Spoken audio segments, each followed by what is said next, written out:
yang dianugerahkan Allah Subhanahu wa taala kepada kita. Hadirin sidang Idul Adha yang dimuliakan Allah, pujian yang kita lantunkan hanya kepadanya sebagai pagar pembatas bagi kelangsungan nikmatnya.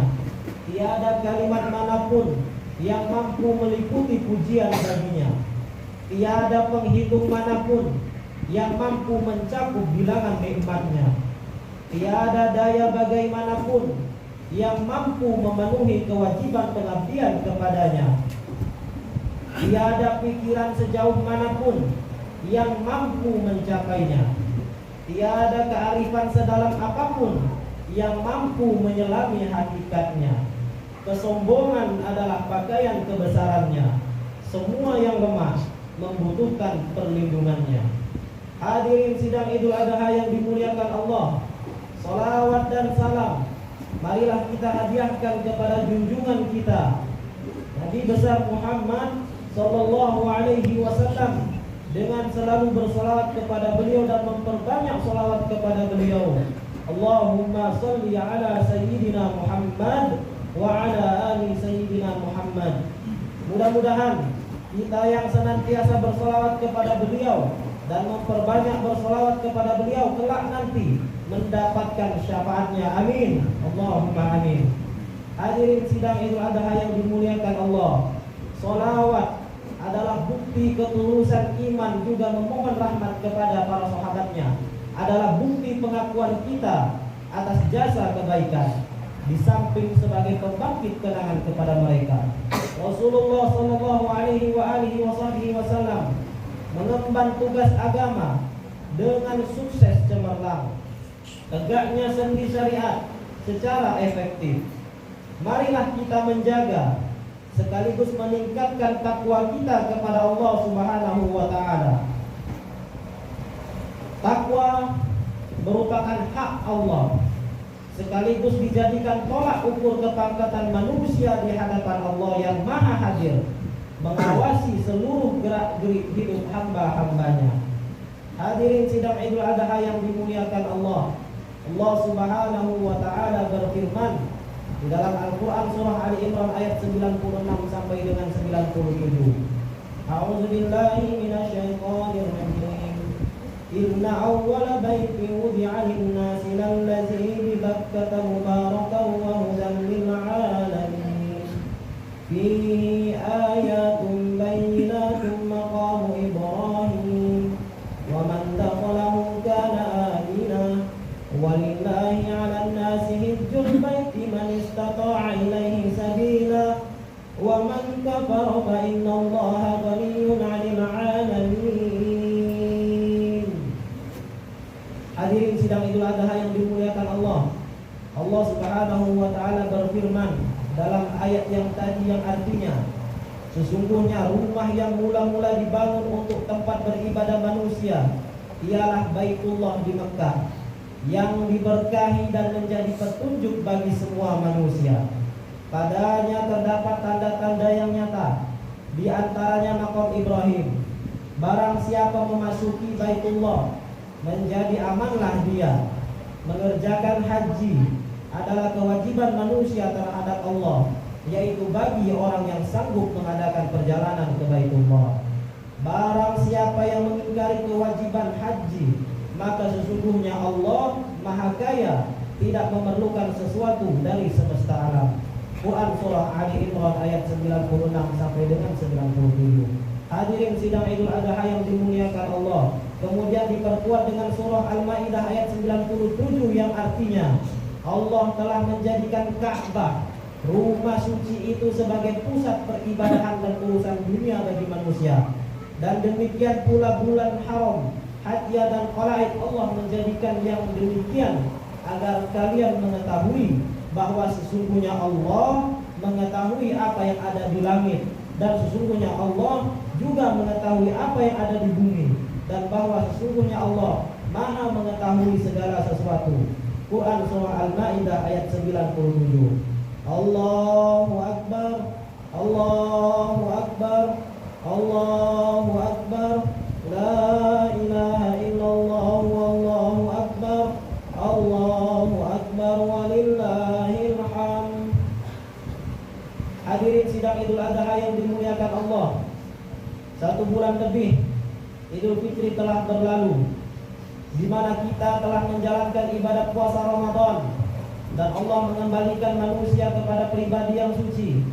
Maka kelanjutan perjalanan pribadi yang suci itu, Allah mengundang saudara-saudari kita kaum muslimin muslimat dari berbagai belahan dunia untuk menjadi tamu agung di rumah Allah, yaitu di tanah suci Mekah dan Madinah, untuk menunaikan ibadah haji.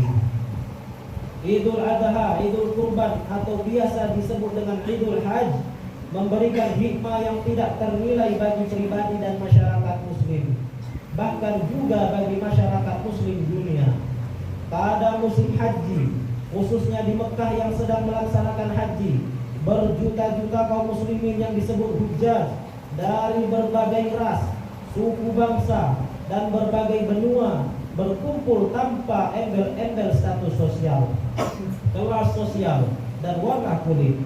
Mereka berkumpul dalam satu tempat yang sama, keadaan hidup yang sama, tanpa perbedaan antara penguasa dengan rakyat, atasan dengan bawahan, antara kepala negara dengan anak negeri, antara penguasa dengan yang dikuasai, antara tuan dengan hamba, antara yang berlebihan dengan yang berkecukupan. Semua di sana memakai pakaian putih yang sama, melambangkan kesucian dan persamaan, lambang hebat yang meyakinkan keadaan manusia yang sama dalam derajat, kecuali pangkat ketakwaan mereka kepada Allah Subhanahu wa Ta'ala. Tawaf mengitari Baitullah melambangkan Ka'bah sebagai pusat pusaran yang dikelilingi putaran manusia, silih berganti, tidak pernah berhenti.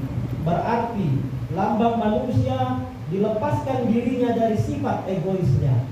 Diri manusia terasa kecil, tidak berarti di tengah pusaran jutaan kaum muslimin yang mengitari Ka'bah. Hal ini dapat kita ambil hikmahnya bahwa manusia yang bergerak pasti lama-lama akan menghampiri Sang Pencipta. Hadirin sidang Idul Adha yang mulia, Idul Hajj secara umum biasa dinamakan dengan Idul Kurban atau Idul Adha, karena hari raya orang haji tidak lepas dari penyembelihan hewan kurban. Namun di Indonesia, masyarakat sering menyebutnya hari raya haji atau lebaran haji. Idul Hajj yang ditandai dengan pemotongan hewan kurban, itu berarti perwujudan ungkapan rasa syukur atas karunia Allah Subhanahu wa Ta'ala yang telah memberikan kelebihan rezeki yang Allah anugerahkan kepada kita, sesuai dengan firman Allah Subhanahu wa Ta'ala yang semua kita pasti hafal. A'udzubillahi minasyaitonirrajim. Bismillahirrahmanirrahim. Inna a'tainakal kautsar fasholli lirabbika wanhar. Sesungguhnya kami telah memberikan kepadamu nikmat yang banyak, maka dirikanlah sholat karena Tuhanmu dan berkurbanlah. Quran surah Al-Kautsar ayat 1 sampai dengan 2. Ditambah lagi bagi saudara-saudari kita yang sedang menunaikan ibadah haji, Al-Hajjul Mabrur laisa lahu jazaa'u ilal jannah. Haji yang mabrur itu tidak ada balasannya kecuali surga. Rawahu Bukhari wa Muslim, hadis riwayat Bukhari dan Muslim. Hadirin sidang Idul Adha yang dimuliakan Allah, berkaitan di sekitar arti kurban. Kurban menurut Kamus Besar Bahasa Indonesia yang berarti persembahan kepada Tuhan atau biri-biri yang disembelih pada lebaran haji. Dalam kitab Kifayatul Akhyar menyebutkan kurban berasal dari kata qoroba kurban yang berarti dekat atau mendekat. Terkait dengan peminjaman istilah lainnya yaitu karib dan kerabat. Menurut istilah kurban berarti menyembelih ternak pada hari raya haji dan hari-hari tasyrik untuk mendekatkan diri kepada Allah Subhanahu wa Ta'ala. Sejarah awal kurban berangkat dari kepercayaan setiap manusia kepada Tuhan, dan karenanya pula mengembangkan cara-cara tertentu untuk menyembahnya dan mendekati Tuhan. Namun karena dibatasi oleh perkembangan pola pikir, peradaban, dan kepercayaan, pelaksanaan ritual kurban mengambil berbagai bentuk dan caranya. Hadirin sidang Idul Adha yang dimuliakan Allah, Nabiullah Ibrahim alaihi salatu wassalam diperintahkan Allah untuk menyembelih Ismail putranya. Pada saat pelaksanaan pengorbanan Ibrahim atas Ismail, terjadi keajaiban. Pengorbanan atas Ismail oleh Ibrahim digantikan Allah dengan seekor domba yang gemuk. Dengan demikian, drama pengorbanan manusia atas manusia telah mengakhiri babak sejarah kebiadabannya. Pengorbanan Nabiullah Ibrahim alaihi salatu wassalam atas Ismail yang digantikan oleh Allah dengan domba yang gemuk. Allahu Akbar, Allahu Akbar, Allahu Akbar, la ilaha illallah, wallahu akbar, Allahu Akbar, walillahil hamd. Hadirin sidang Idul Adha yang dimuliakan Allah, kurban secara nyata dapat dipahami mengarahkan kepada yang lebih praktis dan fungsional. Nabiullah Ibrahim, bapak monoteis, agama tauhid yang hanya berasal dari Allah, meletakkan tata cara kurban yang benar, yaitu memanusiakan manusia dan melenyapkan kebiadaban manusia dengan cara memotong hewan kurban sebagai simbol telah matinya sifat kebinatangan yang ada di dalam diri kita. Kurban secara nyata dapat dipahami mengarah kepada yang lebih praktis dan fungsional. Dimensi praktisnya ialah daging hewan kurban langsung dibagikan kepada fakir miskin dan orang-orang yang berhak menerimanya. Sedangkan dimensi fungsional ruhaninya tergantung kepada kejujuran dan keikhlasan orang yang berkurban. Allah Subhanahu wa taala berfirman di dalam Al-Qur'an surah Al-Hajj ayat 37 yang artinya, daging-daging unta dan darahnya itu sekali-kali tidak dapat mencapai keridhaan Allah, tetapi ketakwaan dari kamulah yang dapat mencapainya.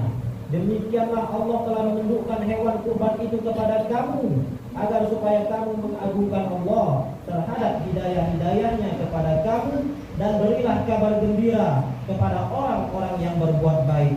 Quran surah Al-Hajj ayat 37. Hadirin sidang Idul Adha yang dimuliakan Allah, hikmah singkat ibadah haji dan berkurban ialah menjadikan pribadi kaum muslimin dan hujjaj agar memiliki fondasi iman yang tangguh, yang tidak lekang dimakan oleh bujukan syaitan yang mengambil wajah harta benda, kekuasaan dan wanita. Hanya dengan iman kaum muslimin dan muslimat, hanya dengan iman yang tangguh, kaum muslimin tidak mudah menyerahkan hatinya kepada bujuk rayu syaitan. Hadirin sidang Idul Adha yang dimuliakan Allah, demikianlah khutbah singkat yang dapat khatib sampaikan. Mudah-mudahan ada manfaatnya bagi diri khatib sendiri dan bagi kita semua. Apa yang benar dari yang khatib sampaikan itu datangnya dari Allah, dan apa yang salah dari yang khatib sampaikan itu datang dari diri khatib sendiri. Kepada Allah saya memohon ampun, dan kepada para bapak ibu jamaah saya memohon maaf. Barakallahu li wa lakum fil Qur'anil azim, wa nafa'ni wa iyyakum bima fihi minal ayati wa zikril hakim.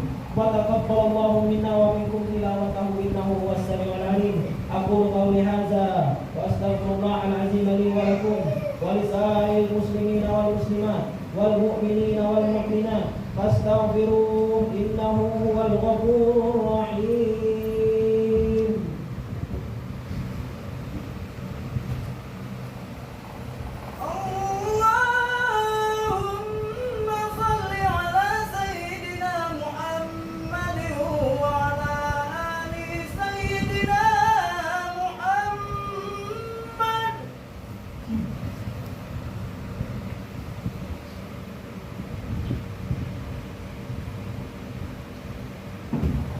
Allahu Akbar, Allahu Akbar, Allahu Akbar, Allahu Akbar, Allahu Akbar, Allahu Akbar, la ilaha illallah, wallahu akbar, Allahu Akbar, walillahil hamd.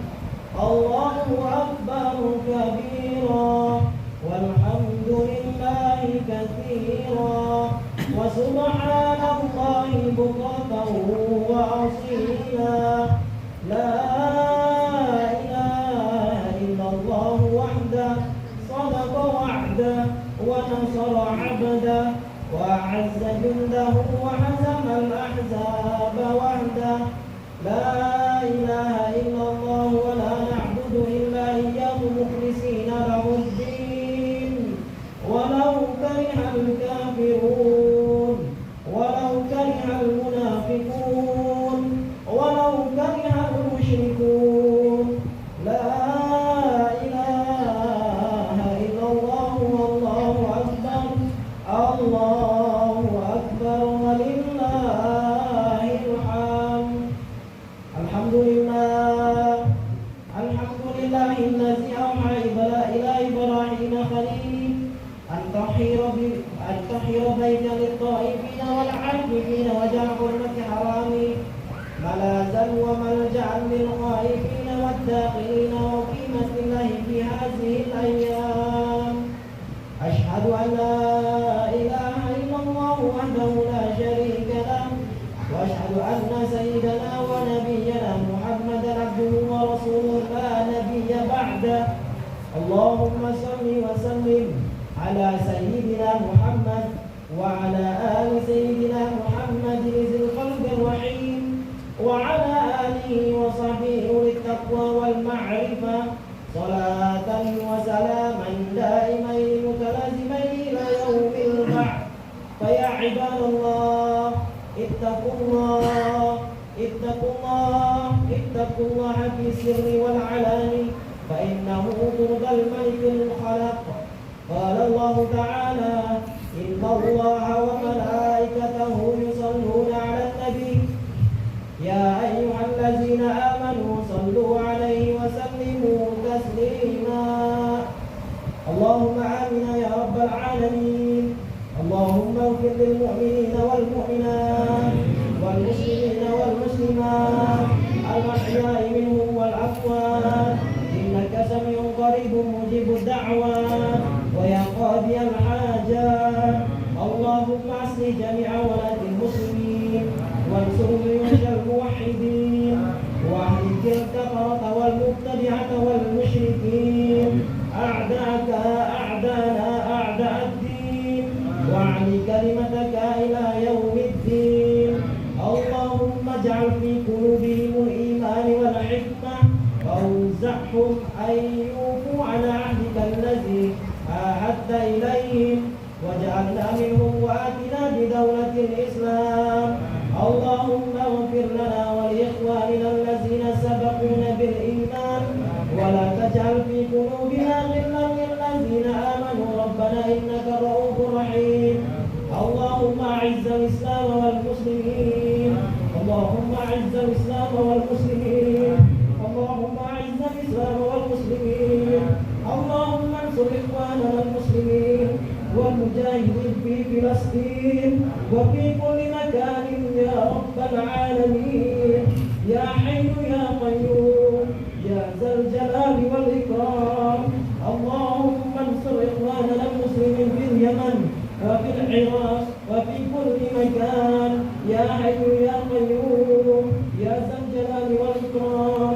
اللهم آتنا من لدنك رحمة وهيئ لنا من أمرنا رشدا ربنا آتنا في الدنيا حسنة وفي الآخرة حسنة وقنا عذاب النار عباد الله إن الله يأمر بالعدل والإحسان وإيتاء ذي القربى وينهى عن الفحشاء والمنكر والبغي يعظكم لعلكم تذكرون